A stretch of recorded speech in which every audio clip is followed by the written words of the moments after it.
The 26th of April, 2024.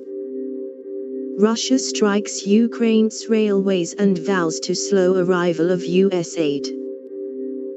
The attacks killed at least 6 civilians and injured dozens of others, the Ukrainian military and local officials said.